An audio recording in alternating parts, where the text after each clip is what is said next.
السلام عليكم ورحمة الله وبركاته. حامدا ومصليا أما بعد. أعوذ بالله من الشيطان الرجيم. بسم الله الرحمن الرحيم. ألف لام ميم ذلك الكتاب لا ريب فيه هدى للمتقين الذين يؤمنون بالغيب ويقيمون الصلاة ومما رزقناهم ينفقون والذين يؤمنون بما أنزل إليك وما أنزل من قبلك وبالآخرة هم يوقنون أولئك على هدى من ربهم وأولئك هم المفلحون.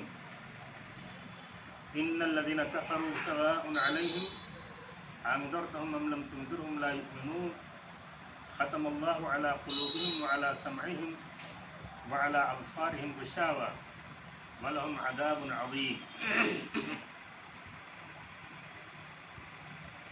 عزیز طلبہ، کل کے درس میں سورہ بقرہ جو قرآن مجید کی سب سے لمبی طویل ترین سورہ مبارکہ ہے، اس کی فضیلت اور حروف مقطعات اور اس کے علاوہ کچھ بعض بنیادی باتیں تم لوگوں کے سامنے رکھی گئی تھی. اسی سلسلے کا سورہ بقرہ میں آج دوسرا درس ہے. سورہ بقرہ کی ابتدائی آیات میں شروع کی 4 آیتیں اہل ایمان سے متعلق اور اس کے بعد 2 آیتیں کافروں سے متعلق اور پھر 14 آیتیں منافقین سے متعلق ہیں. گویا 3 طرح کے لوگوں کا سورہ بقرہ کی ابتدائی ان آیات میں تذکرہ کیا گیا ہے. اللہ تعالیٰ نے فرمایا ذالک الکتاب لا ریب فیہ. بس کتاب تو بس یہی ہے جس میں کسی قسم کے شک و شبہ کی کوئی گنجائش نہیں. کتاب کے معنی ہوتے ہیں لکھنا، جمع کرنا اور حکم دینا. اور الکتاب ایسے صحیفے سے تعبیر ہے یا ایسے صحیفے کو کہا جاتا ہے جس میں یہ تینوں اوصاف بدرجہ اتم پائے جاتے ہوں. یعنی جو باقاعدہ تحریر کی شکل میں موجود ہو اور جس میں وحی تنزیل کے تمام مشمولات پائے جاتے ہوں اور جس میں انفرادی، اجتماعی اور اخلاقی و روحانی اقدار اور احکام کی پوری تفصیل ہو. اس کسوٹی پر قرآن مجید کا اگر جائزہ لیا جائے تو یہ تینوں خصوصیات اور تینوں اوصاف قرآن مجید میں بدرجہ اتم پائے جاتے ہیں. بلکہ اگر یہ کہا جائے تو اس میں کوئی مبالغہ نہ ہوگا کہ اس روئے زمین پر صرف اور صرف قرآن مجید ایک ایسی کتاب ہے جس میں یہ تینوں خوبیاں پائی جاتی ہیں. الکتاب میں دراصل اس بات کی طرف اشارہ ہے کہ وحی و تنزیل کے لطائف، مضامین، اسلوب کا صحیح معنوں میں اگر کوئی صحیفہ حامل ہو سکتا ہے تو یہی مبارک صحیفہ ہے. یعنی کسی ایسی کتاب کا تصور اگر ذہن انسانی کی گرفت میں آ سکتا ہے جو کتاب ہو اور عام کتابوں کی طرح نہ ہو، جو الفاظ و حروف سے ترتیب پذیر ہو اور الفاظ و حروف کی سطح سے کہیں زیادہ بلند ہو، تو یہ اعزاز کتاب آخر قرآن مجید کو حاصل ہے جو انسانی ہدایت و رہنمائی کے لیے نازل ہوئی. قرآن صرف الہامی کتاب ہی نہیں ہے بلکہ قرآن سے پہلے جتنی چھوٹی بڑی الہامی کتابیں تاریخ کے مختلف ادوار میں اور دنیا کے مختلف خطوں اور علاقوں میں اللہ کی جانب سے نازل ہوئی، ان ساری کتابوں کی آسمانی تعلیمات کی روح، کلید اور کسوٹی ہے. یہ دراصل یہ بہت اچھا تبصرہ کیا ہے یا الکتاب کی تشریح کی ہے مولانا محمد حنیف ندوی رحمۃ اللہ علیہ، جو بر صغیر کے قرآنیات کے بہت سی اچھے اور مستند عالم تھے، جن کا مطالعہ قدیم علوم اور جدید علوم پر یکساں طور پر بڑا ہی گہرا اور بڑا مستند تھا، اور وہ صرف نرے مولوی نہیں تھے، ان کا عربی زبان و ادب اور علوم تفسیر اور علوم تفسیر اور اس کے علاوہ علم کلام اور جدید فلسفے کے مسائل پر بھی ان کی بڑی گہری نظر تھی۔ اور میں نے کل کے درس میں تم لوگوں کو بتایا تھا اور کہا تھا اور مشورہ دیا تھا کہ تم لوگ مولانا محمد حنیف ندوی کی جو قرآنیات سے متعلق کتابیں ہیں ان کا مطالعہ ضرور کرو، خاص طور سے ان کی ایک کتاب ہے مطالعہ قرآن۔ اگر قرآنیات کا ایک طالب علم علوم قرآن پر کوئی کتاب نہ پڑھے ہو، اگر اس کتاب کو سنجیدگی کے ساتھ، گہرائی کے ساتھ اور سمجھ کر کے اپنے مطالعے میں لے آئے تو علوم قرآن سے متعلق ضروری معلومات اور ضروری باتیں اس کو بہت قاعدے سے اور ایک طرح سے مستند ذریعے سے معلوم ہو جائے گی۔ ذالکہ جسے نحو کی اصطلاح میں کہتے ہیں اشارہ یہ بعید کے لیے ہے، تو دراصل یہ اشارہ ہے کہ جو کتاب مشار الیہ ہے وہ کتاب مقام و مرتبے کے اعتبار سے، فضیلت اور معنویت کے اعتبار سے اس کا درجہ بڑا بلند ہے۔ کہا لا ریب فیہ، یعنی یہ کتاب جو قرآن مجید ہے اس میں کوئی شک نہیں کہ اللہ کی جانب سے یہ نازل کردہ ہے۔ اللہ تعالیٰ نے دوسرے مقام پہ فرمایا ہے الف لام میم تنزیل الکتاب لا ریب فیہ من رب العالمین۔ بعض مفسرین کا خیال ہے اور کوئی مذائقہ نہیں کہ یہ خبر ہے لیکن یہ نہی کے معنی میں ہے، یہ نہی کے معنی میں، یعنی لا ترتابوا فیہ، یعنی قرآن مجید اللہ کی جانب سے نازل کردہ کتاب ہدایت ہے اور اس میں تم کسی قسم کے شک و شبہے میں مبتلا نہ ہو۔ پھر فرمایا ہدی للمتقین، یعنی یہ کتاب سرچشمہ ہدایت ہے، سراپا ہدایت ہے متقیوں کے لیے، اہل تقوی کے لیے۔ قرآن مجید میں اسی مفہوم کی دوسری آیتیں بھی ہے، جیسے فرمایا ایک جگہ قل هو للذین آمنوا ھدی وشفاء والذین لا یؤمنون فی آذانہم وقر وهو علیہم عمی، اور ایک تیسری جگہ فرمایا وَنُنَزِّلُ مِنَ الْقُرْآنِ مَا هُوَ شِفَاءٌ وَرَحْمَةٌ لِّلْمُؤْمِنِينَ۔ قرآن مجید بعض آیات ہیں یہ ہدی للناس ہے، تمام انسانیت کے لیے، تمام انسانوں کے لیے یہ سرچشمہ ہدایت ہے، اور یہاں ان آیات میں قرآن مجید کو اہل ایمان اور اہل تقوی کے لیے سامان ہدایت بتایا گیا ہے۔ دراصل اس سے پہلے میں بتا چکا ہوں اہدنا الصراط المستقیم کی تفسیر میں کہ ہدایت کے کئی مراتب اور کئی درجات ہیں۔ ہدایت کا ایک درجہ تو یہ ہے کہ رہنمائی کرنے والی کتاب ہے، یعنی قرآن مجید صحیح اور غلط دونوں راستوں کو کی نشاندہی کر دیتی ہے، بتا دیتی ہے کہ یہ صحیح راستہ ہے، یہ غلط راستہ ہے۔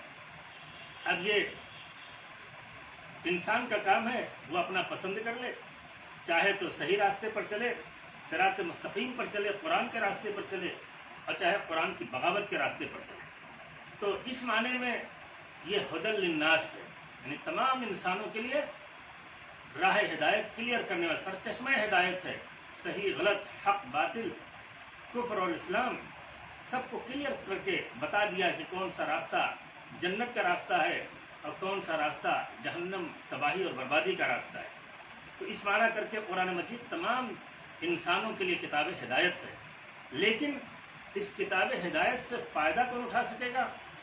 اور یہ کتاب ہدایت، یہ قرآن مجید کن کے حق میں یہ ہوگا کہ یہ منزل تک پہنچا دے، یعنی ہدایت کے راستے پر لا کر کے کھڑا کر دے، اس پر ثابت قدم بنا دے اور پوری زندگی اس راستے پر وہ چلتا رہے۔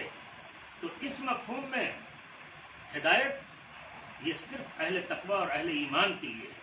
جب تک انسان کے اندر جذبہ نہیں ہوگا، خواہش نہیں ہوگی، اسپرٹ نہیں ہوگی، تب تک قرآن کا مطالعہ کرے اور تحقیق کے دریا بہائے، لیکن جو مقصد ہے قرآن کا کہ قرآن سے فیضیاب ہونا، ہدایت پانا، اور اللہ رب العالمین نے قرآن مجید میں جس صراط مستقیم کی نشاندہی کی ہے اس پر چلنے کی اسپرٹ اپنے اندر پیدا کرنا، جب تک یہ چیز نہیں ہوگی تب تک انسان قرآن سے فائدہ نہیں اٹھا سکے گا۔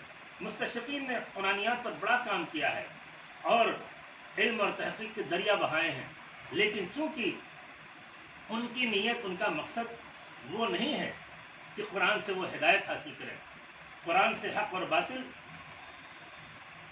کی شناخت کرنے کی اپنے اندر صلاحیت پیدا کریں، تو جب ان کی یہ نیت نہیں، ان کا یہ ارادہ نہیں، ان کے اندر یہ جذبہ نہیں، تو بھلے وہ قرآنیات پر کتاب سے کتاب لکھ دیں، بڑی سے بڑی تحقیق کر دیں، لیکن اس سے انہیں روشنی نہیں مل سکتی ہے، نور نہیں مل سکتا ہے، ہدایت نہیں مل سکتی ہے۔ تا بدل للمتقین، متقیوں کے لیے یہ سراپا ہدایت ہے۔ اب کون متقی ہیں؟ متقی یہ تقوی سے ہے، جس کی اصل وقوہ ہے، اور یہ وقایا سے ہے۔ عربی زبان میں وقایا کے معنی ہوتے ہیں بچنے کے، یعنی یہ سرچشمہ ہدایت ہے ان لوگوں کے لیے جو اللہ کا تقوی رکھنے والے ہوں، یعنی اللہ سے بچنے کا جن کے اندر جذبہ ہو۔ ایک طالب علم پوچھ سکتا ہے کہ پھر اللہ سے تو کوئی انسان بچ نہیں سکتا، تو کیا مطلب ہے؟ بات صحیح ہے، مطلب یہ ہے کہ اللہ کی گرفت سے، اللہ کے عذاب سے، اور اللہ رب العالمین کی ناراضگی سے بچنے کا جذبہ پیدا ہو۔ اور یہ کیسے ہوگا؟ کہ جب انسان اللہ رب العالمین کے مامورات، اس نے جن باتوں کا حکم دیا اس کو بجا لائے، اور ان تمام چیزوں سے بچنے کی کوشش کرے جو چیزیں اللہ کو ناراض کرنے والی ہوں، اللہ کے عذاب کا موجب بننے والی ہوں، تو ان سے انسان بچنے کی کوشش کرے۔ متقین کی تشریح خود انہی آنے والی آیات میں اللہ تعالیٰ نے خود بتا دی ہے کہ متقی کون ہیں، کن کے لیے قرآن مجید کتاب ہدایت ہے۔ فرمایا کہ الذین یؤمنون بالغیب، سب سے پہلی شرط یہ ہے کہ انسان غیب پر ایمان رکھے، انسان غیب پر ایمان رکھے۔ ایمان بالغیب کی بڑی فضیلت ہے، بڑی اہمیت ہے۔ اس ناطے کی سب سے بڑی چیز، مثلا اللہ رب العالمین پر ایمان، اللہ رب العالمین ہمارے لیے غیب کی حیثیت رکھتا ہے، ہم اللہ کو نہ دیکھ سکتے ہیں، اور ہمارے لیے نہ ہم اس کو اپنے حواس خمسہ سے براہ راست محسوس کر سکتے ہیں، اس ناطے وہ ہمارے لیے غیب ہے۔ تو سب سے بڑی چیز، سب سے پہلی شرط یہ ہے کہ ایمان بالغیب کی اسپرٹ اور ایمان بالغیب کا وصف ایک بندے کے اندر پایا جائے۔ حضرت عبداللہ بن مسعود رضی اللہ تعالیٰ عنہ، مشہور صحابی رسول، ان کے بارے میں آتا ہے کہ وہ کہتے تھے کہ ما آمن احد قط ایمانا افضل من ایمان بالغیب، کہا ایمان بالغیب کے مقابل میں کوئی ایمان اس کے سامنے افضل نہیں ہے۔ سب سے افضل ایمان اگر کوئی ہے تو وہ ایمان ہے جس کو ایمان بالغیب کہتے ہیں۔ انسان اگر کسی چیز کو دیکھ رہا اپنی آنکھوں سے، اس کے سامنے وہ چیز ہے، اسے وہ محسوس کر رہا ہے، تو اس پر ایمان لانا، اس کو ماننا، یہ کمال نہیں ہے۔ کمال یہ ہے کہ انسان دیکھتا نہیں ہے لیکن اس کے باوجود اس پر اتنا ایمان رکھتا ہے جتنا کہ دیکھی ہوئی چیز پر ایمان رکھتا ہے۔ تو حضرت عبداللہ بن مسعود رضی اللہ تعالیٰ نے کہا کہ سب سے بہترین اور سب سے افضل ایمان ایمان بالغیب ہے، اور اس کی دلیل کے طور پر انہوں نے قرآن مجید کی اسی آیت کو پڑھا کہ الف لام میم ذالک الکتاب لا ریب فیہ ھدی للمتقین، اور اسی میں یہ بات بھی ہے اسی حدیث میں کہ حضرت عبد الرحمن بن یزید کہتے ہیں کہ ہم لوگ حضرت عبداللہ بن مسعود کے پاس بیٹھے ہوئے تھے، اور ہم نے تذکرہ چلا صحابہ کرام کا، انبیاء کرام کے بعد جو سب سے مقدس اور سب سے پاکیزہ گروہ، اور جس مقدس گروہ کا سب سے بڑا احسان دنیا انسانیت پر ہے، کہا ان کا تذکرہ ہوا، اور ان کی خدمات، ان کی قربانیاں، حق کی نشر و اشاعت اور دین کی نشر و اشاعت میں کیا اس کا جب تذکرہ ہوا، اور تو اسی پر حضرت عبداللہ بن مسعود نے کہا کہ ان امر محمد کان بینا لمن رآہ، کہا محمد عربی صلی اللہ علیہ وسلم کا معاملہ، آپ کی نبوت و رسالت، آپ کی دعوت، یہ جنہوں نے اللہ کے رسول صلی اللہ علیہ وسلم کو دیکھا ان کے لیے تو وہ چیز واضح تھی، ان کے لیے وہ شاہد تھی، موجود تھی۔ کمال اور اہمیت تو ان کی ہے کہ کہا کہ قسم ہے اس ذات کی جس کے علاوہ کوئی الہ برحق نہیں، اور سب سے بہتر ایمان بالغیب ہے۔ اور وہ لوگ جو اللہ کے رسول صلی اللہ علیہ وسلم کے دور کو نہیں پائے، اللہ کے رسول صلی اللہ علیہ وسلم کو جنہوں نے اپنی آنکھوں سے دیکھا نہیں، لیکن اس کے باوجود اللہ کے رسول صلی اللہ علیہ وسلم پر وہ ایمان لائے، آپ کی دعوت اور آپ کے پیغام کو قبول کیا، اس زاویے سے ان کی بڑی فضیلت ہے۔ اس کا یہ مطلب نہیں ہے ایک طالب علم یہ نہ سمجھ لے کہ اس کا مطلب یہ کہ ہم صحابہ کرام سے افضل ہیں، حاشا وکلا، اس کا تصور نہیں کیا سکتا ہے۔ لیکن یہ ایک پہلو ہے کہ اس پہلو سے مجموعی طور پر صحابہ کرام کا مقام و مرتبہ انبیاء کرام کے بعد سب سے زیادہ ہے۔ سورہ فاتحہ کی تفسیر میں نے بتایا تھا کہ جو ہم اللہ سے دعا کرتے ہیں کہ اللہ تو اپنے منعم علیہ بندوں کے راستے پر ہمیں چلا، ان سے مراد انبیاء کرام، صدیقین، شہداء، صالحین، اور صدیقین میں جو رئیس الصدیقین اور امام الصدیقین حضرت ابوبکر صدیق رضی اللہ تعالیٰ عنہ، جن کو زبان نبوت اور لسان نبوت نے صدیق قرار دیا تھا، تو وہ ان کے راستے پر چلنے کی ہم اللہ سے دعا کرتے ہیں، اللہ سے بھیک مانگتے ہیں۔ تو صحابہ کرام کا مجموعی طور پر مقام سب سے اونچا، سب سے مرتبہ ہے۔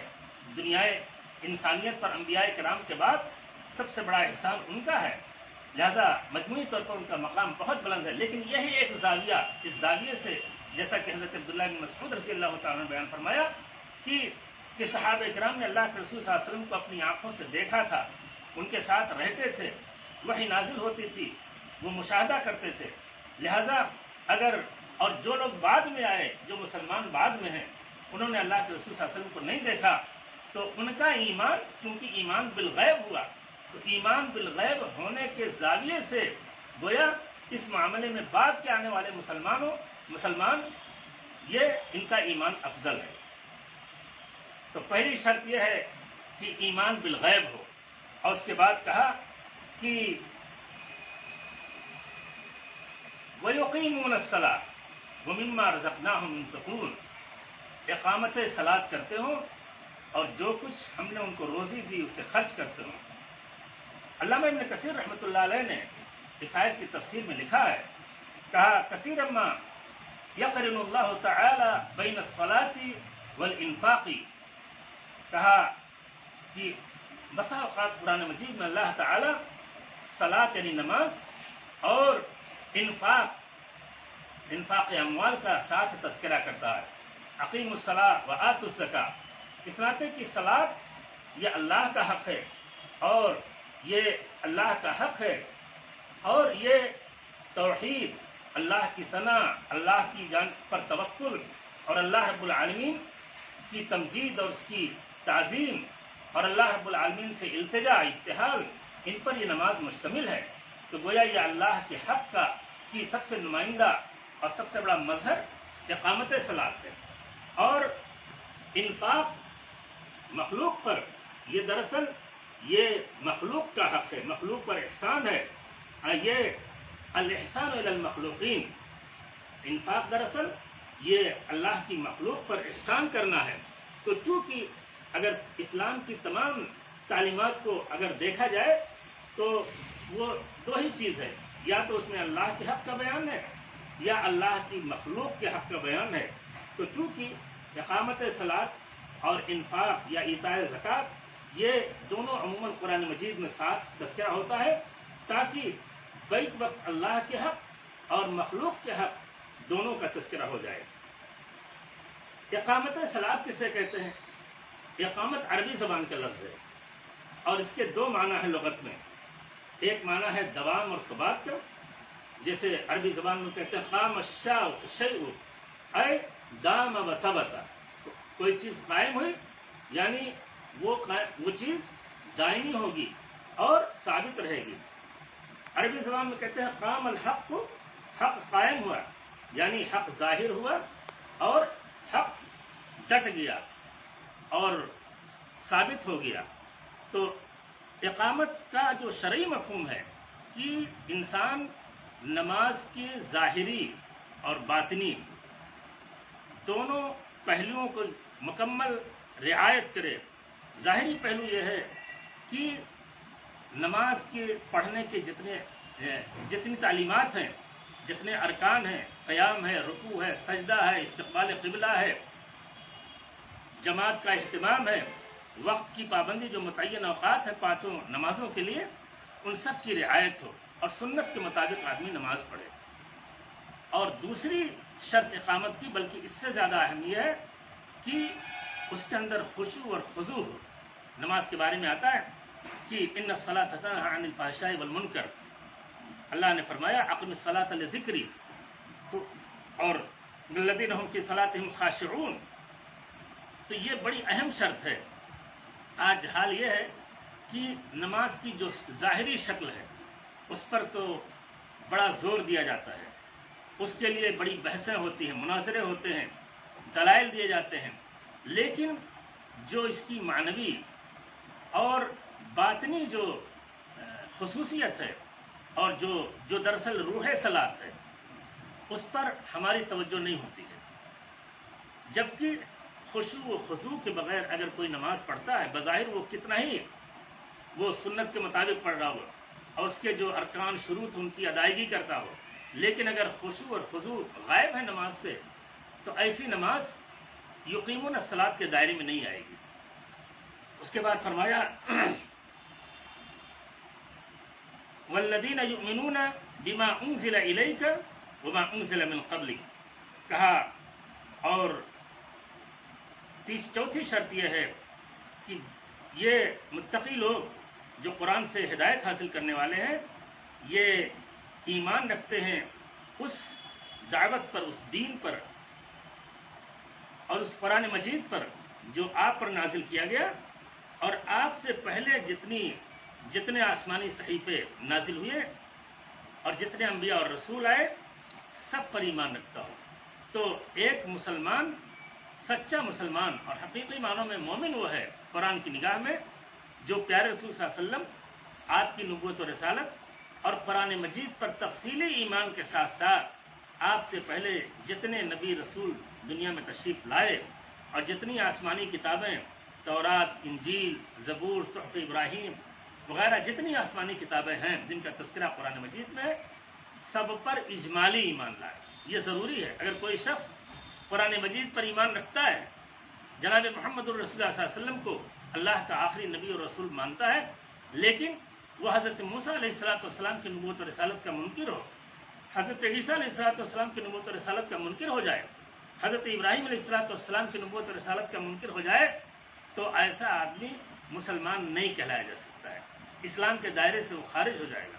یہ وسعت اگر پائی جاتی ہے تو مذہب اسلام کے اندر پائی جاتی ہے کہ وہ سارے انبیاء کرام اور سارے رسولوں کو بلا تفریق بغیر کسی امتیاز کے سب کو ماننے کی اور سب کی بنیادی تعلیمات کو اپنانے کا حکم دیتا ہے۔ اس کے برعکس اگر آپ دوسرے آسمانی مذاہب کو دیکھیں، یہودیت کو دیکھیں، عیسائیت کو دیکھیں، تو یہودی حضرات مثلا حضرت موسیٰ علیہ السلام کی نبوت کو مانتے ہیں، لیکن حضرت عیسیٰ علیہ السلام کے منکر ہیں، محمد عربی صلی اللہ علیہ وسلم کی نبوت و رسالت کے منکر ہیں۔ یہی حال عیسائیوں کا ہے، حضرت عیسیٰ علیہ السلام کو مانتے ہیں، ان پر ایمان رکھتے ہیں، بھلے ان کا ایمان اس کے اندر غلو پیدا ہوا، گمراہی پیدا ہوئی، تو غلو کے نتیجے میں انہوں نے حضرت عیسیٰ علیہ السلام کو مقام نبوت سے اٹھا کر کے الوہیت کے مقام پر پہنچا دیا، لیکن مانتے ہیں، لیکن وہ بھی محمد عربی صلی اللہ علیہ وسلم کے منکر، حضرت موسیٰ علیہ السلام کے منکر۔ اس کے بالمقابل اسلام اور قرآن کی تعلیم یہ ہے کہ نہیں، جتنے نبی اور رسول دنیا میں آئے، جتنے ریفارمرز آئے اللہ کی جانب سے، سب کی نبوت و رسالت پر ایمان رکھنا، اور جتنی آسمانی کتابیں نازل ہوئی ان پر اجمالی ایمان رکھنا یہ ضروری ہے، ورنہ اس کے بغیر انسان مسلمان نہیں ہو سکتا ہے۔ وبالآخرۃ ہم یوقنون، اور اس کے بعد کہا آخری شرط یہ ہے کہ آخرت پر یقین رکھنے والا ہو۔ آپ غور کریں، الذین یؤمنون بالغیب، غیب پر ایمان رکھنا، اس میں تو سب شامل تھا، اللہ پر ایمان، اللہ کے رسولوں پر ایمان، کتاب پر ایمان، آخرت پر ایمان، جنت جہنم پر ایمان، عذاب قبر پر ایمان، یہ ساری کی ساری چیز غیبیات تھی. تقدیر پر ایمان.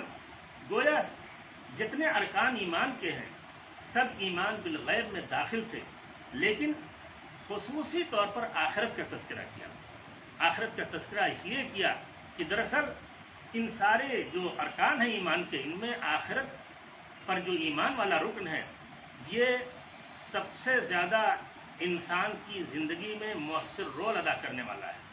اور یہی آخرت کا احساس اور آخرت کی زندگی کا تصور اور آخرت میں اللہ رب العالمین کے سامنے حساب و کتاب دینے کا خیال اگر انسان کے اندر رہے تو انسان کی یہ دنیا کی زندگی بڑی محتاط اور بڑی اچھی گزرے گی. اس ناطے آخرت کا اسپیشلی وہاں ایک عمومی تذکرہ تھا یؤمنون بالغیب میں، اجمالی تذکرہ تھا آخرت کا، لیکن صراحت کے ساتھ یہاں خاص طور سے آخرت کا ذکر کر دیا اور کہا یوقنون، یعنی کامل یقین رکھنے والے ہوں، ذرا بھی شک و شبہ نہ ہو.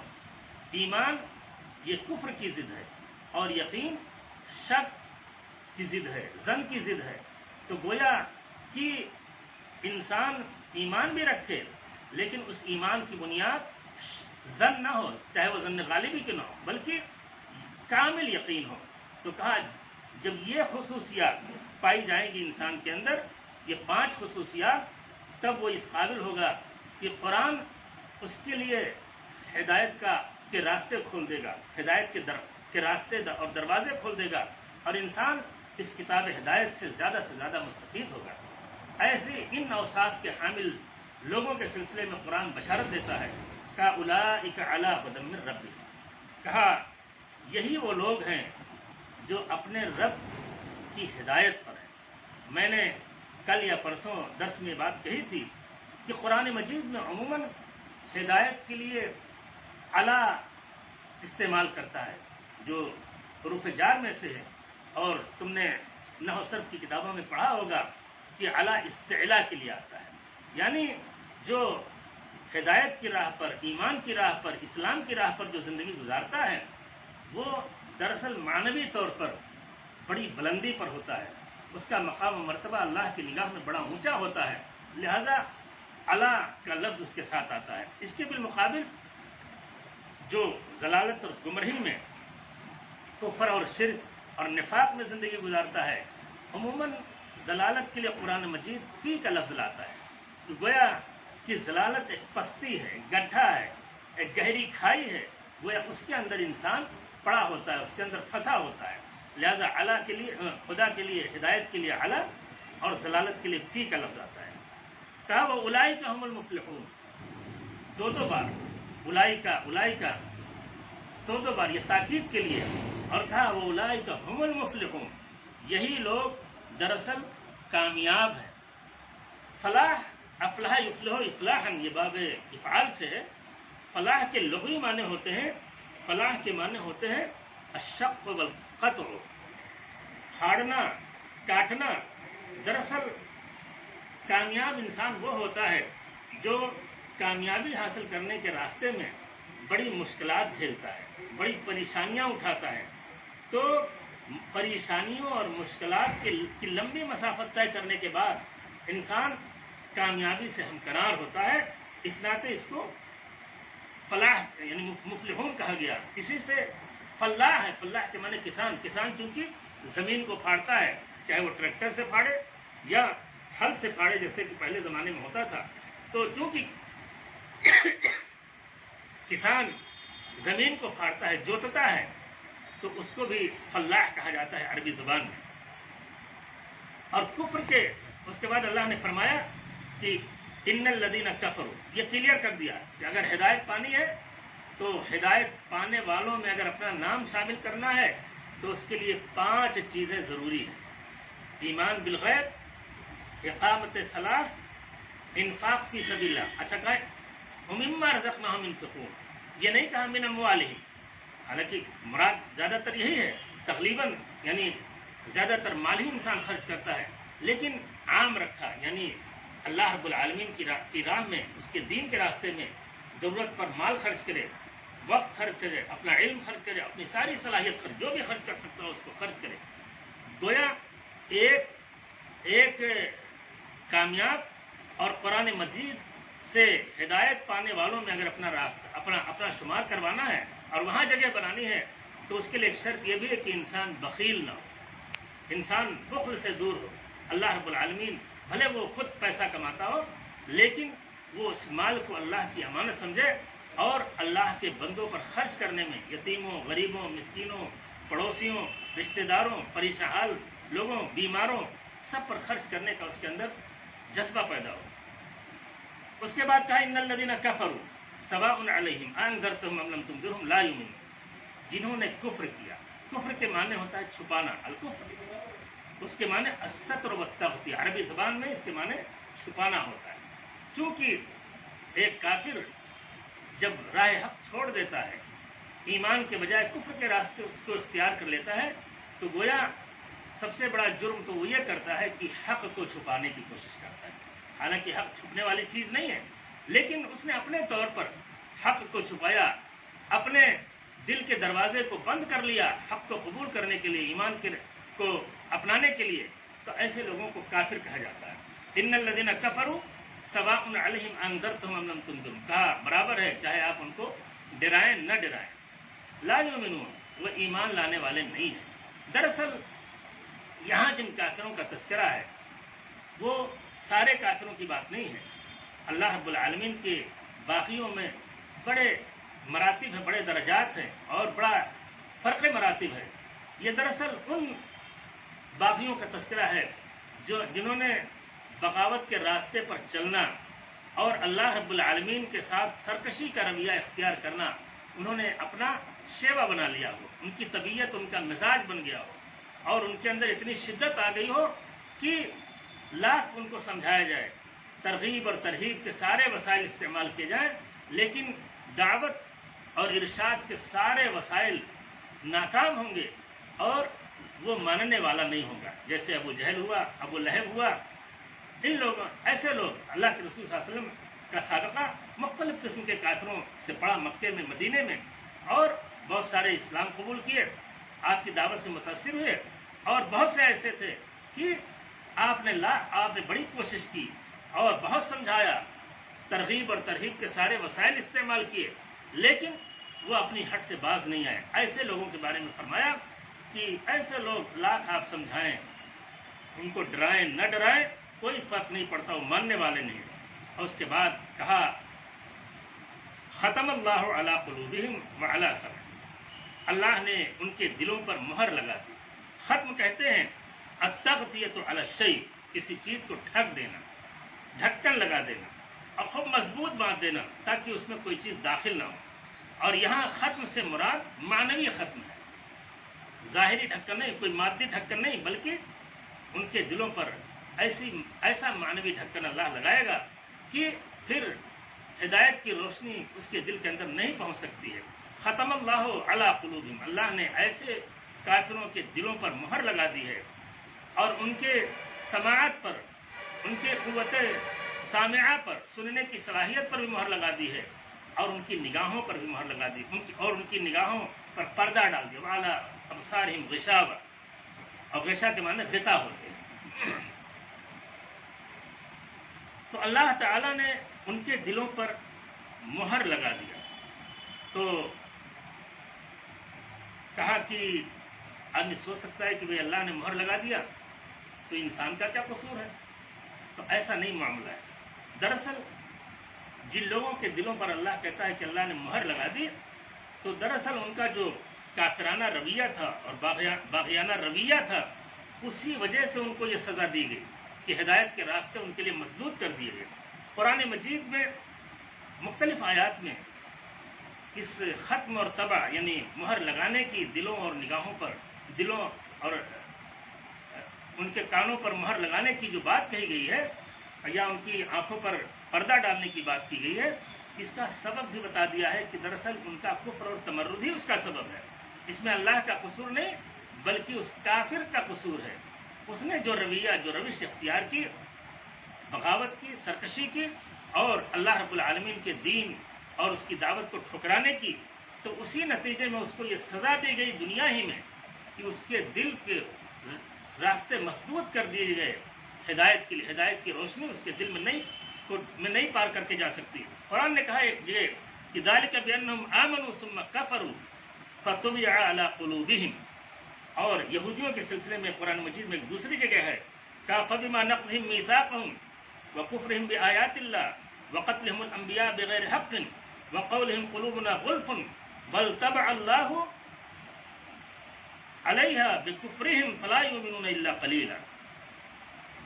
اور ایک تیسری جگہ فرمایا تو ان آیات سے پتہ چلا کہ یہ جو ختم اور طبع کا معاملہ ہے، دلوں اور کانوں پر مہر لگانے کی جو بات کہہ رہا ہے اللہ اور ان کی آنکھوں پر جو پردہ ڈالنے کی بات کر رہا ہے، دراصل اس میں ان کی بدعمالیوں اور ان کی بڑھتی ہوئی شرارتوں کی سزا ہے اور اس کے مجرم یہ خود ہیں. اللہ رب العالمین کو اس کے لیے مورد الزام ٹھہرانا درست نہیں ہے. ایک سوال یہ پیدا ہوتا ہے کہ یہاں قلوب کا لفظ اور ابصار کا لفظ یہ دونوں جمع استعمال ہوا ہے اور سمع کا لفظ مفرد استعمال ہوا ہے. امام شوکانی رحمۃ اللہ علیہ نے اس کی توجیہ یہ کی ہے کہ سمع چونکہ مصدر ہے اور مصدر مفرد جمع دونوں کے لیے بولا جاتا ہے، اس ناطے ایسا کیا ہے. لیکن بعض جدید مفسرین نے اس پر یہ سوال کھڑا کیا ہے کہ اگر یہ مصدر ہونے کی وجہ سے ایسا کیا گیا ہے تو ابصار کی واحد بصر بھی مفرد ہے تو بصر کا لفظ قرآن استعمال کرتا ہے. تو اس کی ایک جدید توجیہ یہ کی گئی ہے اور کوئی حرج کی بات نہیں، اس میں کوئی ایسی چیز نہیں ہے کہ جس کو کہا جائے کہ نہیں یہ تفسیر سلف کے خلاف ہے. معقول توجیہ لگتی ہے اور بہت اچھی توجیہ لگتی ہے. کہا کہ قلوب کا لفظ جمع لایا گیا اور ابصار کا لفظ جمع لایا گیا اس ناطے کی قلب کا کام ہے سمجھنا، تو اور سمجھنے کے بہت سارے زاویے ہوتے ہیں، طریقے ہوتے ہیں. علامہ رشید رضا رحمۃ اللہ علیہ نے تفسیر المنار میں لکھا ہے کہ لأن العقل له وجوہ کثیرہ فی ادراک المعقولات، یعنی جو چیزیں سمجھنے کی ہیں، معقولات کے ادراک کا جو معاملہ ہے اس میں عقل کے بڑے طریقے ہیں. کہا فلیس الناس فیہ سوا، اور لوگ اس میں برابر بھی نہیں ہیں، کوئی کم سمجھتا ہے کوئی زیادہ سمجھتا ہے. تو فجمع لاختلاف الناس فیہ، تو قلوب کا لفظ جمع لایا گیا اس ناطے کی لوگ اس میں لوگوں کے درجات مختلف ہیں، کوئی کم سمجھتا ہے کوئی زیادہ سمجھتا ہے. تو جن چیزوں کو سمجھنا ہے ایک تو ان کی تعداد بہت زیادہ اور لوگوں کے سمجھنے کی صلاحیت مختلف ہے، اس ناطے جمع کا صیغہ لایا گیا. اور یہی حال ابصار کا ہے کہ ابصار یعنی مرئیات، تو انسان اپنی آنکھ سے جن چیزوں کو دیکھتا ہے وہ بھی بہت زیادہ ہے. ایک وقت مثلا میں کمرے میں پڑھا رہا ہوں، میری نگاہ پڑ رہی ہے، میرے سامنے کتاب بھی ہے، میرے سامنے دروازہ بھی ہے، چھت بھی ہے، کھڑکی بھی ہے، کرسی بھی ہے، مختلف چیزیں ہیں. ایک وقت یہ نگاہ بے شمار چیزوں کو دیکھتی ہے اور اس کے بعد وہ معلومات دل تک منتقل ہوتی ہے. تو چونکہ مرئیات بھی بہت زیادہ ہیں اور دل کو جن چیزوں کو سمجھنا ہے، پرکھنا ہے، جاننا ہے، ان تک یہ معلومات سب سے زیادہ پہنچاتی ہے آنکھ، اس ناطے اس کو بھی جمع کا صیغہ لایا گیا. اس کے بالمقابل سمع یعنی جو سننا ہے یا کان ہے، کان زیادہ سے زیادہ کیا سنتا ہے؟ آواز سنتا ہے. ہمارا کان آواز سنتا ہے، صرف ایک چیز سنتا ہے. اس کے بالمقابل میں آنکھ اور ابصار اور قلوب یعنی دل اور آنکھ، ان کے ادراکات کے دائرے بہت زیادہ ہیں، لہذا وہ جمع لائے گئے اور یہ مفرد لائے گا. کہا ختم اللہ علی قلوبہم وعلی سمعہم وعلی ابصارہم غشاوہ، وعلی ابصارہم یعنی ان کی نگاہوں پر پردہ پڑا ہوا ہے. قرآن نے یہاں ختم کو تو اللہ کی طرف صراحت کے ساتھ منسوخ کر دیا، لیکن غشاوہ حالانکہ ان کی نگاہوں پر پردہ ڈالنے والا بھی اللہ ہی ہے، لیکن یہاں صراحت نہیں کیا. دوسری جگہ سورہ جاثیہ میں اللہ تعالیٰ نے صراحت کے ساتھ اس کو اپنی طرف منسوخ کیا. کہا افرأیت من اتخذ الہہ ہوا وأضلہ اللہ علی علم وختم علی سمعہ وقلبہ وجعل علی بصرہ غشاوہ، وجعل علی بصرہ غشاوہ. تو دوسری جگہ اللہ تعالیٰ نے کلیئر کر دیا ہے کہ یہ بصر پر یعنی نگاہ پر، آنکھ پر جو پردہ ڈالنے کی بات ہے، یہ پردہ ڈالنا بھی اللہ ہی کا کام ہے۔ لیکن یہ جو کچھ ہوتا ہے دراصل یہ سزا ہے ایک کافر کو، اس کی شرارت اور اس کی بغاوت کے نتیجے میں اللہ تعالیٰ دنیا میں یہ سزا دیتا ہے کہ اس کی آنکھ پر پردہ ڈال دیتا ہے، اس کے دل پر مہر لگا دیتا ہے، اس کے کان پہ مہر لگا دیتا ہے، تاکہ نہ وہ حق دیکھ سکے، نہ وہ حق سن سکے، نہ وہ حق سمجھ سکے۔ آنکھ ہے لیکن اس آنکھ سے وہ حق کو نہیں دیکھ پاتا، حق نہ حق میں تمیز نہیں کر پاتا۔ کان ہے، سنتا ہے، لیکن حق کو نہیں اس طرح سنتا ہے کہ وہ حق قبول کرے۔ دل ہے، سمجھتا ہے، لیکن وہ حق کو نہیں سمجھتا۔ حق کو سمجھنے، حق کو سننے اور حق کو دیکھنے کی صلاحیت اللہ رب العالمین سلب کر لیتا ہے۔ تو یہ ہوا آج کا درس، جس میں گویا اہل ایمان کا تذکرہ اور کافروں کے ایک اہم ترین صنف اور خطرناک ترین صنف کا تذکرہ اللہ تعالیٰ نے کیا۔ اب اس کے بعد جو آیات آئیں گی وہ منافقین کے تذکرہ، جو 14 آیتیں اس کے بعد ہیں، وہ سب مسلسل منافقین کے تذکرے پر مشتمل ہے۔ انشاءاللہ العزیز آئندہ یہ درس دیا جائے گا۔